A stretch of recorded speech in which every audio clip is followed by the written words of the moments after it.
Hello everyone. COVID-19 has changed our lifestyle, and to maintain social distance, now we have to adapt to this new way of learning.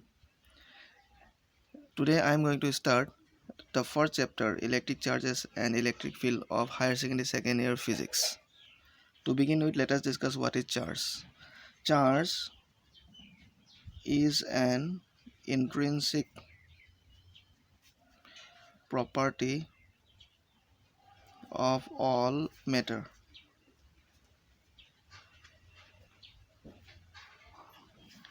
By intrinsic property, I mean that charge is present in all matter around us.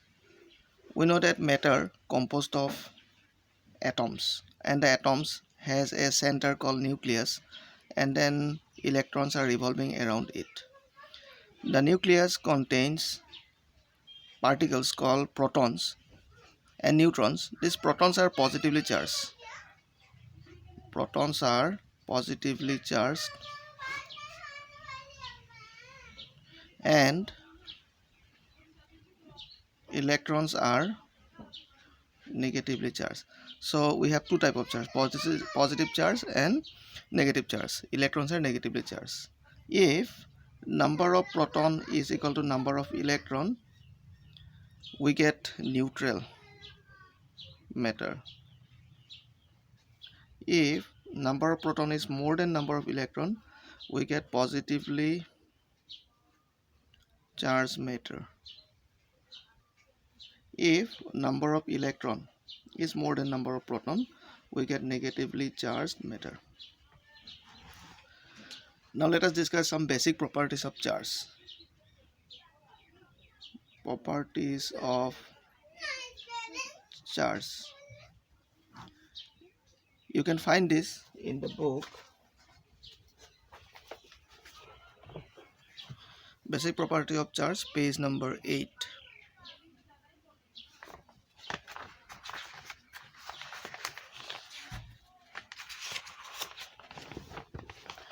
These are the properties of charge. They are important from examination point of view. First one is additivity of charges. Number 2 is charge is conserved. Number 3, quantization of charge, which is very important. And last one is, these are the three properties that we need to discuss here. The first one, additivity of charge. It means that total charge in an object is algebraic sum of all charges. It means, say I have n number of protons. Protons are positively charged, so I multiply, I get total charge of the proton. Then suppose I have ne number of electrons, so I multiply with charge of electron, and then I will get total charge like this. The important point is that I have to maintain the sign of the charge. If it is negative charge, I have to give a negative sign here. So this one we can write in simple form like this: total charge Q. Q is the symbol that we use to denote charge.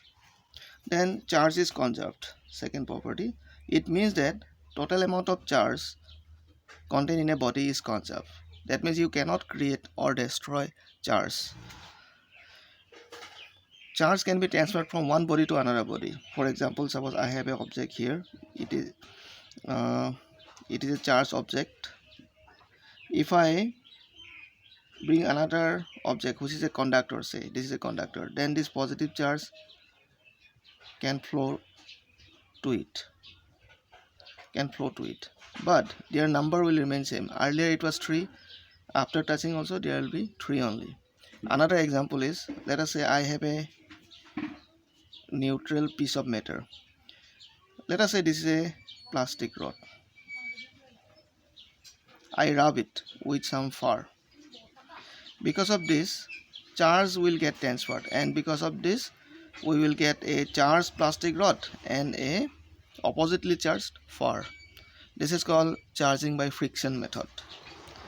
Now the third one, very important, quantization of charge. It means that total charge present in a body is always integral multiple of charge of an electron,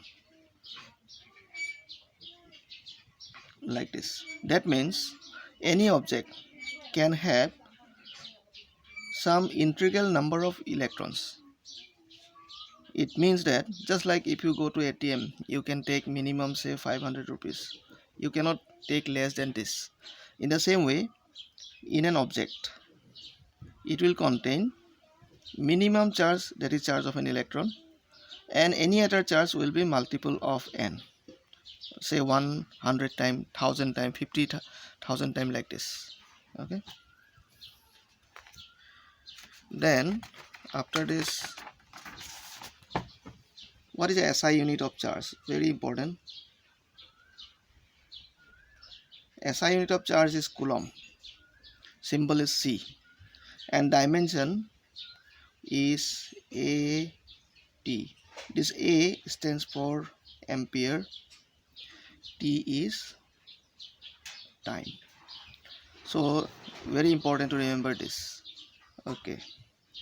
Now let us talk about another property of charge, that is like charges repel and unlike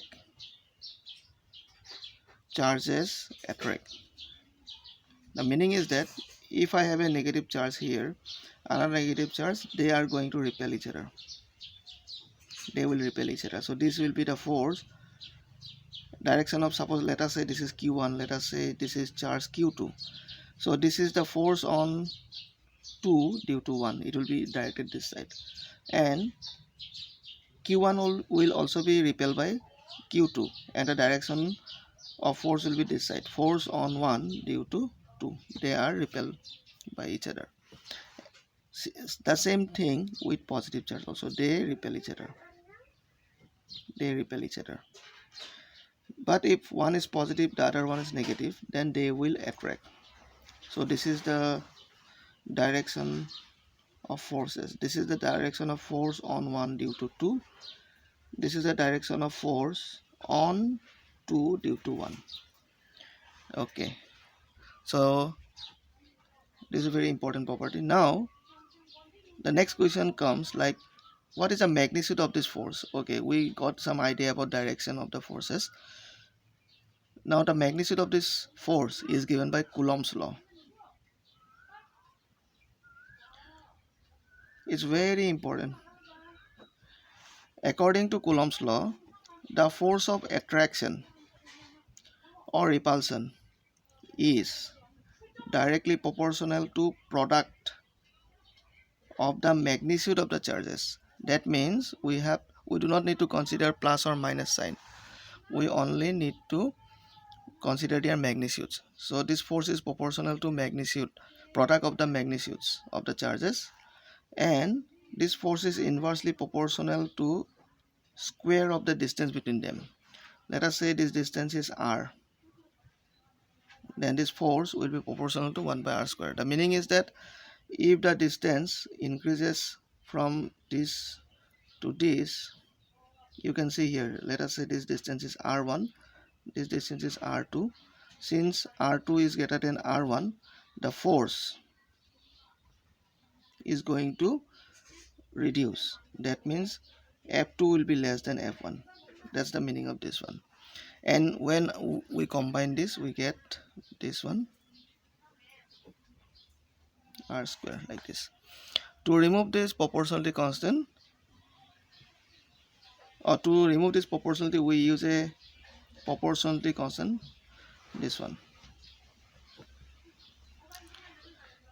This one is the constant of proportionality, and The value of 1 by 4 pi epsilon naught is 9 into 10 to the power 9 Newton meter square per coulomb square. Here epsilon naught is called absolute permittivity of free space. Actually, this parameter represents the effect of the medium between the two charges on the force. The meaning is that if you change the medium to some other medium, then force will also change, and that effect of the medium is represented by this quantity. It is called absolute permittivity of free space, and epsilon naught is 8.854 into 10 to the minus 12. The value is this one, and the unit of this one is coulomb square per Newton per meter square. Okay, so we have to remember these values to solve problems. Okay, now we know that force is a vector quantity. So what is the direction of this force? So that means we need to express this equation in vector form. To express this equation in vector form, let us define a coordinate system. This is the origin. Let us say the first charge is here, the other charge is say here. So to represent the position of this charge, we use a position vector r1 here. R1 is the position vector of q1. R1 position vector of q1. Similarly,